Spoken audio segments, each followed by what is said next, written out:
Welcome to the Fowl Front Podcast. Welcome to the Fowl Front Weekly After Action Review.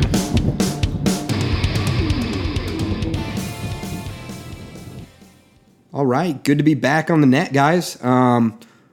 So we probably tricked you. You saw this. Oh, hey, Fowl Front's got another episode out. We do have a show. I keep saying we. I do have a show for you this Monday, and we have quite a bit of content lined up for the rest of the summer and the fall. And I appreciate you guys tuning back in. But now I want to explain a couple things. We're going to be kind of ramping things up here. And what you're listening to right now, it's Friday morning. You're probably all podcasted out. Is a new series of episodes that we'll be releasing on Fridays. Basically, we're going to be getting back into some tales and tips, some regular old episodes, and actually some deep dive off-topic episodes, such as I've got some awesome interviews from some amazing photographers that is really photographer-centric. So if you're not into that, you're probably not going to like those episodes. But here's a little taste of what you can expect to be hearing on Fridays, and I'm calling this, for right now, for a lack of a better name, open to suggestions, by the way, calling it the After Action Review. Date, so June 14th. So this is After Action Review, AAR for short, June 14th, which I'll be identifying each week that I'm reviewing, okay?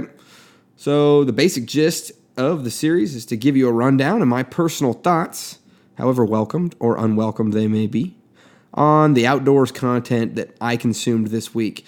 And I'll be ranking it in order of, well, I'm going to be ending the episode with my favorite. So you can take that for what it is. Sometimes there won't be a ranking. Sometimes it'll just be random because I liked everything. But, yeah. And I won't hit every podcast or YouTube page or magazine every week. I might switch things up. For instance, if I didn't listen to the Big Honker podcast this week or HP or Duck Gun, I'm not going to talk about it.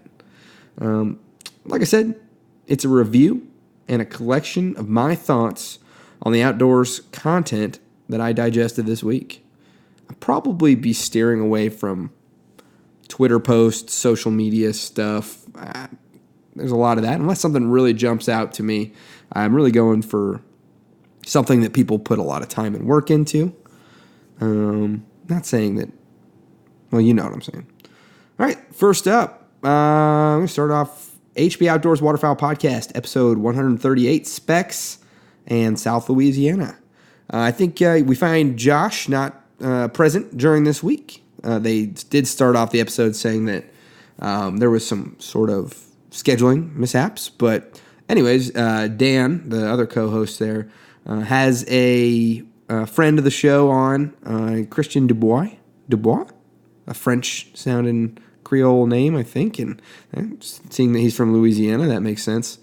That was a dumb comment. Anyways, continuing on. It was a conversation between friends, really getting after a pointed topic, and I don't really have anything good or bad to say about the episode. They did cover a lot of what Christian Dubois, how he hunts speckled bellies, that was dumb too, down there in Louisiana. And actually one of the more interesting parts that I kind of thought of the episode was him talking about crawfish boils and basically only being into photography for a year. I kind of thought, I've seen him on social media, Christian, and thought that he'd been in much longer, into the photography game much longer than that. He makes some pretty good contents and whatnot. So, yeah, overall, it was an all right episode. Just kind of two buddies talking, which is always a relief, and instead of a sort of bam, bam, bam, bam, question this, question that, question answer, which is nice to switch it up. Yeah.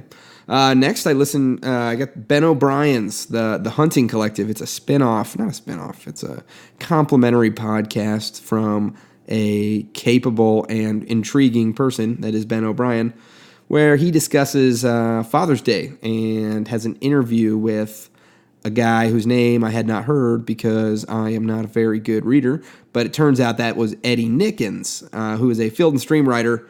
And I went back and I looked through some of the stuff that he has written in the past, this Eddie Nickens in Field and Stream, and I am lining myself up with a little bit of reading going into this. I kind of have a long weekend this weekend, so that's nice.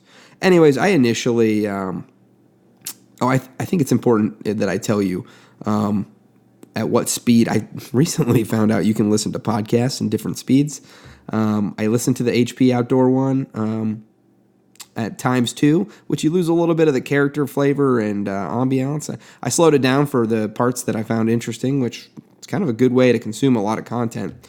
But you do lose an authentic quality and kind of I don't really think you don't get to say much about audio quality or pacing or anything if you're listening to podcasts at 2 times or 1.5 times speed. Anyways, back to the Hunting Collective. So I initially was like, yeah, I'm not going to listen to this one this week. Father's Day and a guy I've never heard of who's a writer. Okay, whatever. So I pulled it up, I think Wednesday or something like that, and kind of skipped over the Father's Day portion of it where he talked about, he kind of went into some details about him hunting up with his dad and how important it was to him. And when I got to when he started interviewing Eddie Nickens, the writer from Field and Stream, plug that a bunch, I think. I went back and re-listened to it, and then Eddie Nickens is extremely entertaining. And I really enjoyed listening to the guy talk, and they discussed bringing up kids in the outdoors, and it really was a pretty good episode. I mean, if you've got the extra time, I'd go listen to it. If you're into being a dad and kind of hearing, I think it was most important to hear how this writer. I immediately, once I heard him talking, I was like, I'm going to like his articles. I'm going to like the things he writes. And so I'm really excited to get into some of his content over the next couple of weeks. All right. Next, you got the Duck Gun Podcast. This was a pretty funny episode, I thought. 5 steps to tick duck hunters off. I think I don't want to spoil any of those because then that would, I think, ruin your listening of it if you haven't already listened to it. Jordan and Elliot over there at the Duck Gun Podcast are getting really good at this back and forth, kind of off the cuff discussion. They're really good at cultivating conversation, and it's really showing from their first and second episode to now. I think they're a whole year and a half. I mean, that we started at the same time. And they have a really good team dynamic that's really just, I don't know. I always find it enjoyable. I'm probably biased because they are my friends, but it is extremely, enlightening to hear how 2 friends talk about duck hunting. And, they're actually, they do bring a little professional edge to it. So, yeah, check that one out too. Okay, the next one. I was going to skip over this one, too. I was like, this sounds kind of, meh. Was Meat Eater, episode 172, Wrath of the Birders, which kind of initially caught my attention, but then I started listening to it, and they did something. I don't know if you've never consumed any Meat Eater content. It's actually really high quality, and that's a team that knows how to talk to each other and cultivate and guide a discussion. Anyways, they started off, and it's kind of weird. They definitely talking about, there's a lot of death talk.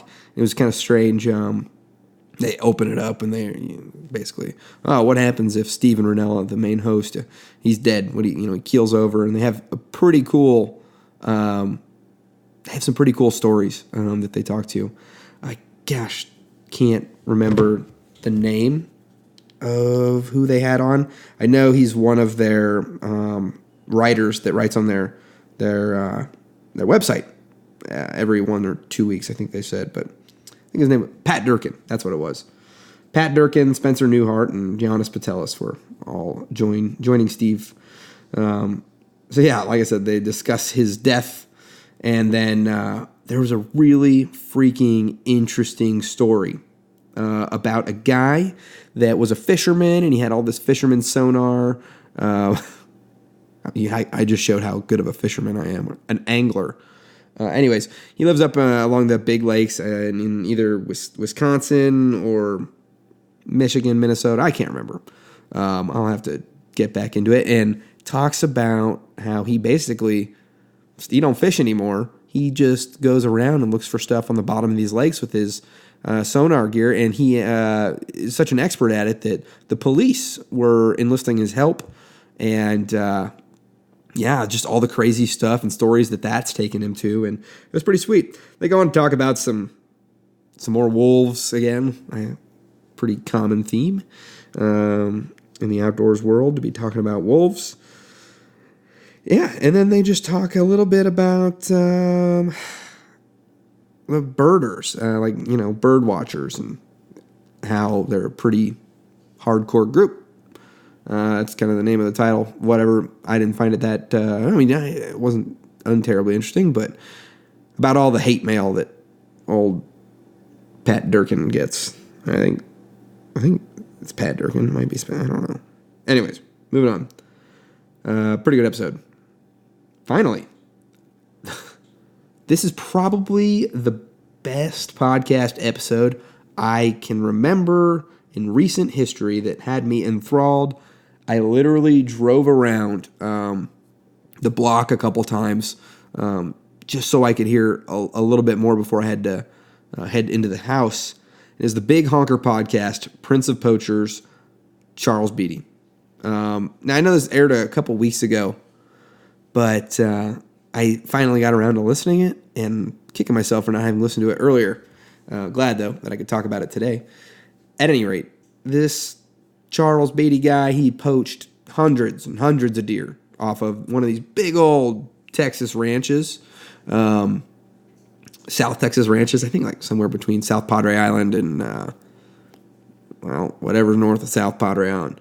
Anyways, the stories, this dude was like hiking in 18 miles, evading search parties in helicopters and cowboys and just the crazy stuff and lengths and innovations that he went through to poach these deer. And then at first I had a really strong reaction. I was like, dude, screw this guy, poacher, all this other stuff. And I kept hearing his story. I don't condone him. And I don't it's hard. You have to go listen to it. I ended up feeling kind of like, yeah, crap. I guess it's not, there's this whole poaching culture. And now it comes down to like a Teddy Roosevelt kind of, hey, this land, like, who are you to own it? And those big old deer on it, and only let really rich people hunt it. I think millions of acres that are, you gotta pay to play, and kind of really sticks its thumb up at this whole ideology that the nature should be open to the public. And a lot of those guys felt that way. Anyways, go figure it out for yourself how you feel about it. It was very interesting. My ups and downs on it were crazy, and I'm just in awe of the guy. And honestly, Andy and Jeff did a great job of prompting him. The guy's kind of crazy. You have to be. I think there's got to be something going on anyways. It was nuts. All right, so that's kind of my short list, since I didn't really figure I was going to do this week, but I wanted to get it out. I was going to start a whole fresh week next week and really give you guys the content that I think you might deserve. Hopefully you deserve. Hopefully that I deserve to be able to put out. At any rate, if you absolutely hated this, I don't know, just go pound sand. If you liked it or you loved it, let me, tell me what parts things you want to hear from. If you just kind of middle of the road on it, reach out to me. You can reach out to me at foulfront@gmail.com and let me know what it is that you'd like to hear. If you want me to start listening, if you're saying, hey, you should start listening to this podcast, or hey, you should pick up, this magazine. I'm not going to get into reviewing books on here, just because that's a lot of time. But yeah, I might eat those words later when I do review a book. I don't know. All right, guys and gals. We'll see you guys Monday, and really looking forward to getting back on the old saddle. And I hope you guys are going to enjoy a lot of the hard work I've been putting in the last month to really go out, find what Fowl Front is going to be, and what I want it to be, and what's going to make it fun for me, and hopefully fun for you as well. And really give you guys what you need. So, all right, enough druthering on. I hope that you appreciated that this probably will not have an intro. This is straight up. I'm going to record this in my truck on my way home Thursday night with my thoughts in my head. And so I'm not editing anything. I'm not editing it. I'm not putting an intro or an outro on it. Yeah. That's all I got. Hey, have a good weekend and stay safe in whatever you're doing. And I hope you enjoy it. And I'll see you on Monday. Thanks. Bye.